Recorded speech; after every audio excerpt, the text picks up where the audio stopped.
First of all, I just have to say that I'm really glad that nothing crazy happened on Wednesday when the inauguration happened, so that I can finally stop listening to mainstream media, because I felt compelled to listen with all the crazy things that happened since the storming of the Capitol, just to make sure that everything was going to be okay in the world. And, you know, that whole week I kept tuning in just to see how everything was going on, sort of take the temperature of things.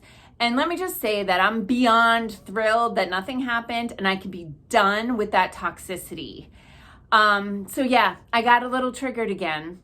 So this is what happened. The other night, one of the nights between the invasion of the Capitol and the inauguration, I was leaving work and I think I was going to the chiropractor or something, and I turned on public radio, and it was Wisconsin Public Radio, and it was a show where people would call in. There was a host and a guest, and people would call in and make comments or ask questions of the guest. And this particular guest, I believe, worked for the health department.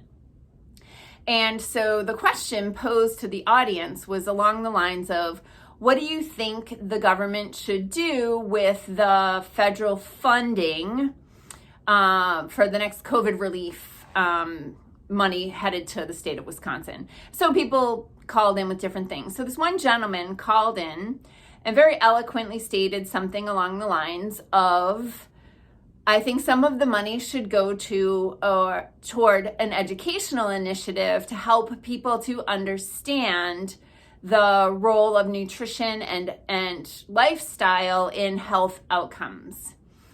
And this is where I got triggered. So the radio host decides to chime in. First of all, he scoffed, very rude, laughed at the guy, and then mocked by saying, I really don't think that if everybody changed their diet that this would slow down the virus. So my message to the radio host is, stay in your damn lane. You probably have a degree in journalism or communications. You shouldn't be weighing in to the general public about the role of nutrition in health outcomes. Because let me bring something to your attention. There's a huge, significantly powerful impact of lifestyle and health outcomes.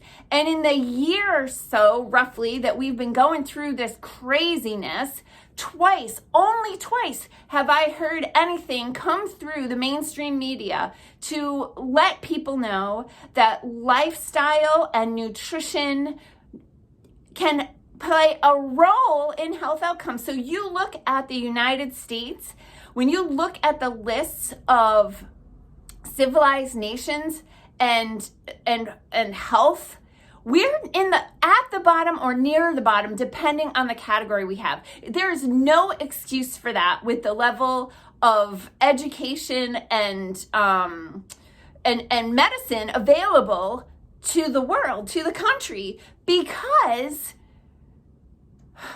breathe. There's no excuse for that. The reason why we suck at health outcomes is because we have horrible lifestyles. We live off processed foods, high fructose corn syrup, artificial colors, flavors, sweeteners, and preservatives, and we sit on the damn couch. That's why we're one of the sickest civilized nations in the world. So let me just tell you, there are hundreds and hundreds of articles, published medical research articles on PubMed.gov about the role of certain vitamins and herbs in the outcome of this pandemic. Global research being shown that vitamin D, zinc, and other nutrients can significantly impact the outcome of this infection.